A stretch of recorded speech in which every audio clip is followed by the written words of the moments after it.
Vamos tentar ver como ler e como analisar um cântico litúrgico, um cântico feito para a liturgia.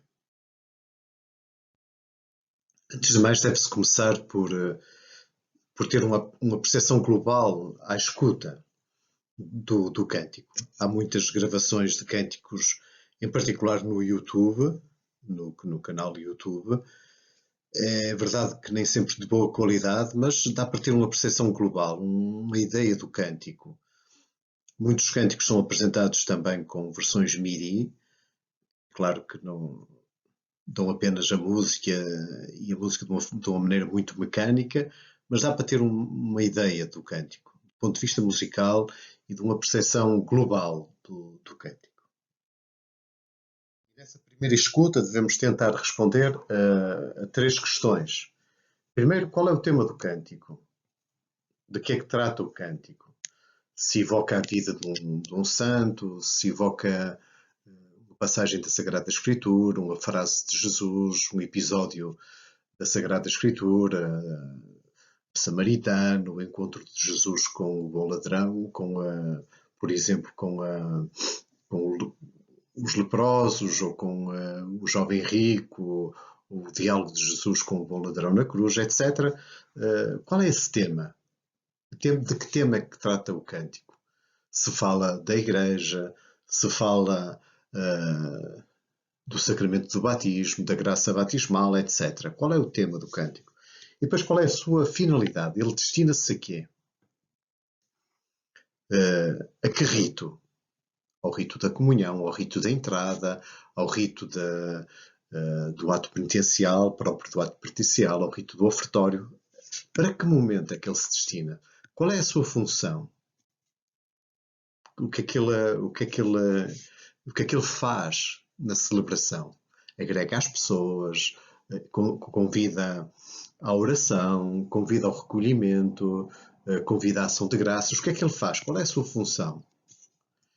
O tempo, se é para o tempo quaresmal, para o tempo de Natal, para o tempo comum, para o tempo pascal, etc. E depois também, muito importante, para que tipo de assembleia é que ele se destina? Para uma multidão, para uma assembleia predominantemente de crianças, para qualquer tipo de assembleia, etc. À escuta, numa primeira escuta do cântico, nós podemos tentar responder a estas questões. E depois de uma análise mais global do cântico, passamos ao primeiro momento propriamente dito da análise, que é a análise do texto. Nunca esquecer que o texto é a parte fundamental de qualquer cântico litúrgico. Esse texto, até na própria criação do cântico, ele é anterior ao cântico, à música. A música é posta sobre uma letra e não o contrário, não uma letra sobre uma música.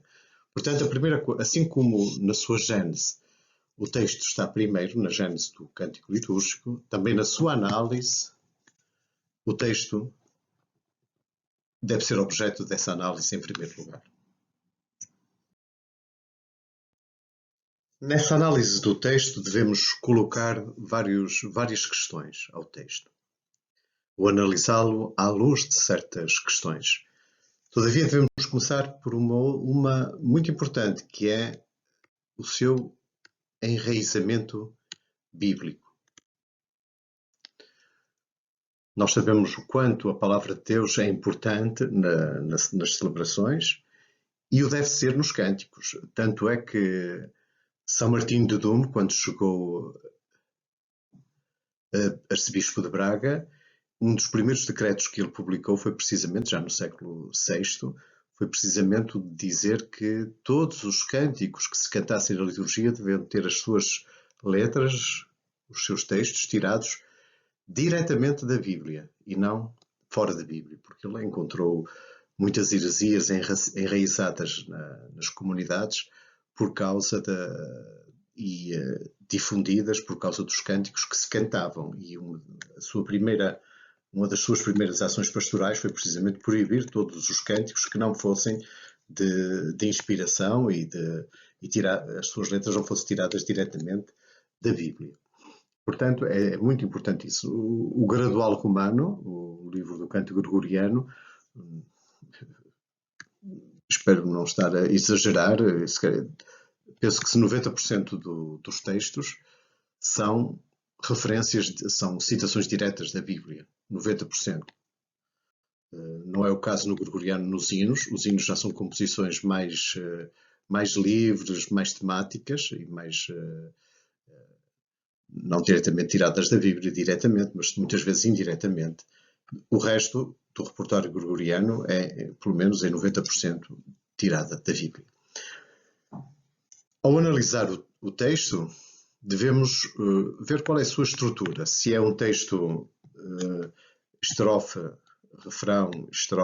refrão, etc. Se é um texto em uma forma musical em antífona, refrão, estrofes, refrão, etc., como o tropário, se é uma forma litânica, há muitas formas musicais e formas poéticas. Portanto, qual é a sua estrutura? Como é que o texto progride nas diversas estrofes? Se é uma progressão, algo que se diz e que a mensagem vai progredindo, se há uma progressão ou não, da estrofe ao refrão, como é que essa ligação da estrofe ao refrão se faz, se há um último versículo que depois engata ou liga diretamente ao refrão, etc.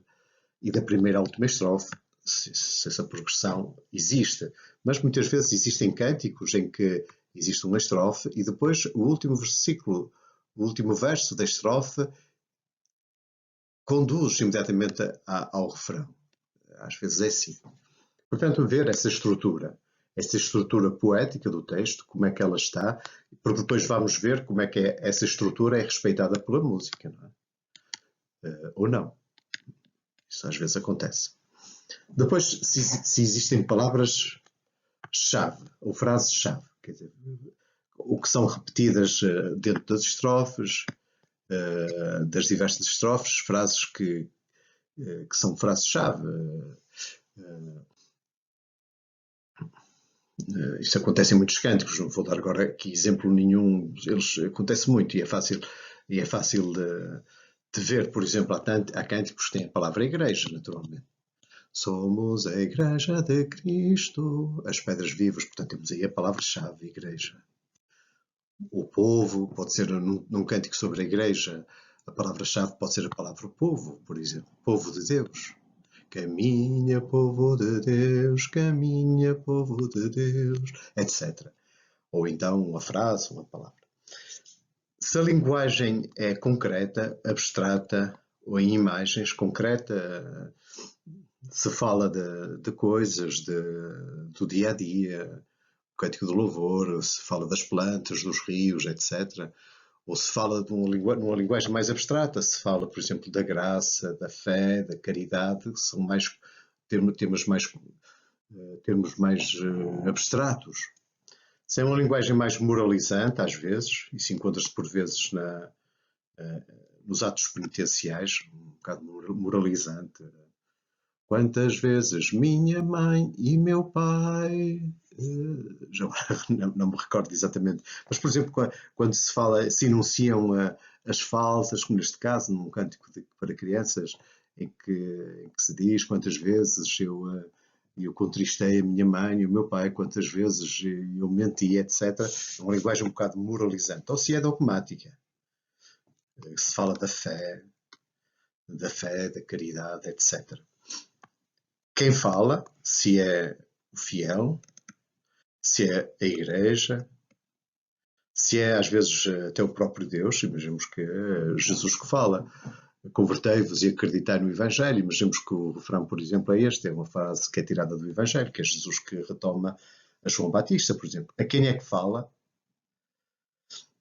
A todos, aos ministros, a toda a igreja como povo de Deus, ou a cada um individualmente. O que é que diz a cada um? Portanto, tentar uma análise muito precisa do texto, da sua complexidade ou da sua simplicidade, do seu tipo de linguagem, etc. Ter isso muito claro nessa primeira análise. E depois que imagens usa? A imagem da Arca de Noé, por exemplo, da caminhada, do deserto, da aridez, por exemplo, etc. Se essas imagens são de origem bíblica ou se são tiradas de outra origem. Também é muito importante fazer essa avaliação. Portanto, ver primeiro o texto em todas as suas dimensões e em toda a sua complexidade. Às vezes, como é que ele articula algumas imagens, ou se tem uma linguagem que é nova, no sentido, e como é que essa novidade pode ser avaliada. Às vezes, o facto de ser uma linguagem nova pode ser uma linguagem que está teologicamente imprecisa, teologicamente pouco clara e, portanto, a linguagem que se usa nos cânticos litúrgicos tem que ser uma linguagem clara, bem estabelecida do ponto de vista do conteúdo da fé. Não pode usar imagens que são, por exemplo, próprias do batismo, no sacramento da Eucaristia, etc. Quer dizer, não se pode, as coisas são muito... A linguagem teológica é uma linguagem muito... que tem padrões, que tem balizas, nem tudo serve para dizer tudo. Depois desta análise do texto mais formal, vem uma análise do texto mais do ponto de vista do crente, do ponto de vista da fé. Não tanto já as palavras, as estrofes, as palavras-chave, etc., mas do ponto de vista da fé, como é que eu vou analisar, então, o texto de um cântico? E neste caso também devemos colocar algumas questões ao texto. O que é que diz o texto de Deus? Como é que ele fala de Deus? Quem é Deus na linguagem do texto? O que é que ele nos diz de Deus? De Jesus Cristo também. Do Espírito Santo. Do mundo. O que é que ele diz do mundo? Da relação entre a Igreja e o mundo e entre o homem em geral e o mundo. O que é que o texto diz do ponto de vista do crente? O que é que ele diz destas coisas? No texto, que faz Deus? Que obra realiza Deus em nós? O Deus que nos congrega, o Deus que nos alimenta, o Deus que nos ouve, o Deus que nos concede a sua graça. O que é que faz Deus no texto? O que é que faz a Igreja? A Igreja que acolhe, ou é a Igreja que é enviada em missão, etc. Ter isso bem claro na mensagem do texto. Depois, que estilo de crentes este cântico pode suscitar ou edificar? Que Igreja? Um crente mais dinâmico na resposta evangelizadora, um crente mais interior, mais virado para dentro, no sentido da sua interioridade, mais virada para o mundo e para a sua beleza, etc. Que estilo de crente? E nem todos os cânticos são iguais, nem todos os cânticos interpelam o crente da mesma forma. E se calhar em determinados momentos nós devemos ser interpelados de uma maneira e em outros momentos interpelados de outra maneira. Mas cada cântico diz qualquer coisa dessa relação, desse estilo, dessa forma de acreditar de cada um. Depois desta análise detalhada do ponto de vista formal do texto e do ponto de vista da fé também, esta análise do texto formal, poética e depois teológica, referente à mensagem de fé do texto, vem o momento da análise musical, a análise da música. Portanto, analisar a música vem sempre depois da análise do texto. E o texto pode ser um texto, como vimos, um texto de composição, um poema recente, feito por um poeta ou por um autor, ou pode ser um texto, no caso, tirado diretamente da Sagrada Escritura ou dos livros litúrgicos, não é? Mas depois vem a análise musical. Numa abordagem puramente musical, vemos primeiro a melodia. Se há uma melodia, e que tipo de melodia é essa? Uma melodia muito simples, se ela é bela, se nós sentimos que há uma beleza melódica na linha melódica, uma beleza nesse desenvolvimento melódico, se ela é bela, se é coerente em si própria, mesmo sem o acompanhamento ou a polifonia. Isto é muito importante porque às vezes nós achamos que um cântico é bonito porque o ouvimos na sua harmonia. E a harmonia muito bem feita, ela própria induz uma certa beleza. Ou então na polifonia das várias vozes. Mas nós temos que ver a melodia do cântico isoladamente. Ou se ele é bonito porque tem uma harmonia bonita. Porque depois eu posso o executar sem ter esse suporte harmónico. Posso não ter os instrumentos de que preciso para lhe dar esse suporte harmónico. Ou não ter as vozes para a polifonia. Não tenho as vozes, tenho uma voz só e um acompanhamento ao órgão, ou mesmo sem acompanhamento. E será que a melodia é bela em si? Às vezes pode não acontecer, né? E às vezes nós ouvimos um cântico com um arsenal orquestral polifónico, que é coisa bonita, e depois vamos a vê-lo despido disso tudo na sua melodia, e às vezes a melodia é bastante pobre. Portanto, terem atenção nisso. Se a sua beleza vem dela própria, está na própria melodia, ou se essa beleza vem sobretudo da harmonia e da polifonia. Se memoriza com facilidade, temos que terem atenção quem é que o vai cantar. Se vamos ensaiar um coro e depois a melodia é muito difícil de memorizar, vamos perder muito tempo a aprendê-lo. Ou então, para o ensinar a uma assembleia, uma melodia que dificilmente entra, mesmo que seja bonita, torna-se complicado.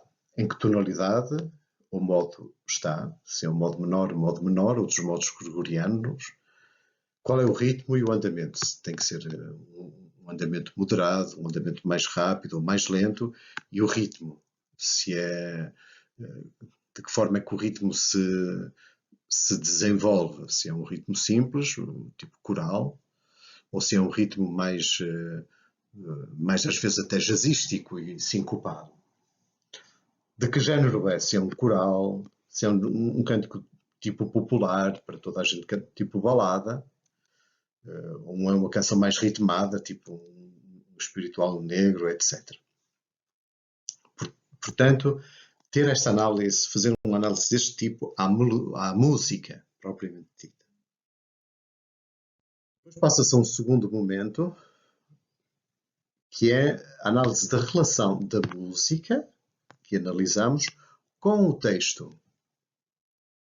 Aí nós temos um texto por um lado, temos a música por outro. E depois como é que os dois se articulam? E a primeira questão que devemos colocar é se a música serve o texto, está ao serviço do texto, ajuda o texto a ser compreensível, que é uma das finalidades primeiras da música litúrgica. É música ao serviço do texto. E ver se realmente ela serve o texto, a mensagem do texto do cântico. Se o amplia, se lhe dá um sentido maior, ou falo esquecer. Às vezes acontece isso. Nós temos um texto tão bonito e a música faz esquecer completamente o texto. Ela sobrepõe-se ao texto e o texto desaparece na música.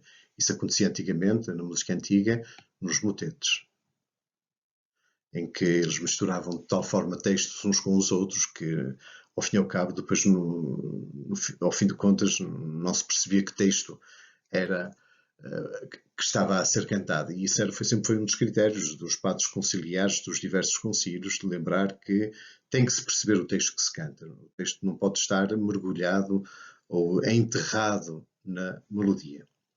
Depois, se a música corresponde à natureza dos textos ou existem incoerências. Se o género literário corresponde ao género musical. Se é um texto meditativo e interior, eu não vou pôr uma melodia festiva, no sentido de uma melodia que me faz sair de mim, naturalmente. Portanto, se há coerência entre o texto e a música. E nós temos muitos exemplos em que essa coerência não existe. E cânticos que se cantam abundantemente nas nossas igrejas. Por exemplo, o Santo, Santo, Santo, Santo é o Senhor Deus do único, que se canta muito. Há um momento em que se diz os céus e a terra.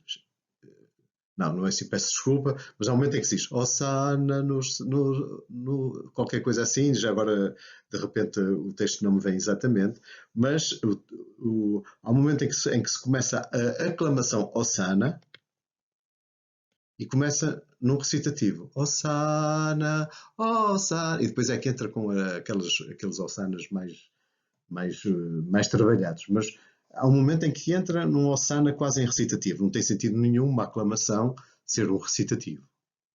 Portanto, temos neste caso uma incoerência profunda entre o texto e a natureza do texto e a música que o deveria servir. De analisar o texto, de analisar a música, a relação do texto com a música, vamos pensar a sua execução, pôr em prática esse cântico. Vamos pensar, naturalmente, para que tipo de assembleia esse cântico é, se é para uma grande assembleia, uma assembleia mais pequena, se é para crianças ou para jovens, etc. Para quem? Se é solista, se é um cântico sobretudo para o coro, ou para toda a assembleia. Se é um cântico, pela sua complexidade, é para um solista, se é para o coro ou se é para a assembleia. Depois, para que tempo litúrgico? Se é mais para o Natal, para qualquer tempo litúrgico ou para o tempo comum. E para que momento da celebração? Se é um cântico de entrada, um cântico mais de comunhão, um cântico mais para o ofertório, um ato penitencial, ou o que seja. Para que momento da comunhão ele é mais adequado? Deve ser cantado em polifonia, a vozes, com ou sem instrumentos, ou à capela, quer dizer, só sem instrumentos, naturalmente. Que perigos evitar na sua interpretação? Assinalar na partitura aquilo que se deve evitar e os erros que podem aparecer na sua interpretação. Quais as contraindicações de utilização? Olha, isto nunca deve ser usado para vozes deste tipo, nunca se deve fazer a uma voz só, ao fazer-se tem que ser com as 4 vozes bem harmonizadas e bem equilibradas. Portanto, quais são as suas contraindicações? Não é? Como ensinar e ensaiar o cântico? Portanto, tendo sido bem analisado, depois, olha, para abordar este cântico, deveremos fazê-lo desta forma, tendo em conta esta dificuldade própria de cada cântico. Faça a avaliação do cântico. O que é que nós achamos dele? Se é um bom cântico, se é um cântico que serve o propósito para que foi feito, etc. Se não presta, se tem muitas incoerências, muitos erros que devem ser corrigidos, etc. Fazemos uma avaliação do cântico.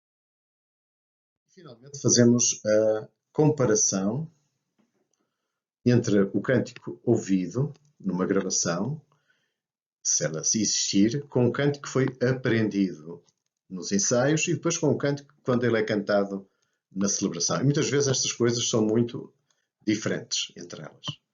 Nós ouvimos uma coisa e dizemos, olha que bonito, não é? E depois vamos ver, vamos aprender, vamos cantá-lo nós e ele não sai nada como o ouvimos. E às vezes ele não sai porque são cânticos que estão feitos e estão gravados com tantos artifícios musicais com ele que nós não temos e que depois, tirando isso tudo, aquilo fica em nada praticamente. Muitas vezes, muito da música pop hoje em dia são músicas que praticamente não têm melodia. Aquilo tem batida, tem acordes, tem coisas, mas se nós vamos buscar a melodia que lá está, nós praticamente não encontramos nada. E depois pensamos que temos ali um cântico muito bonito, mas como lhe falha a bateria, falha-lhe o batuque, falha-lhe todo o arsenal que os cantores pop usam num concerto e aquilo fica em nada.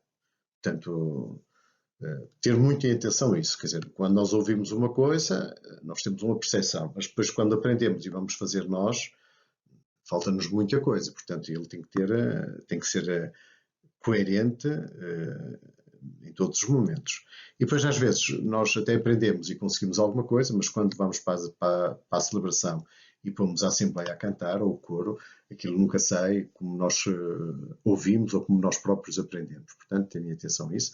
Ou às vezes é ao contrário, nós até achamos que aquilo nem parece grande coisa, mas quando ouvimos cantar numa Assembleia, numa celebração, aquilo ganha uma outra alma, um outro entusiasmo para o cântico. Portanto, comparar sempre o que se ouviu, o que se aprendeu e depois o que se fez.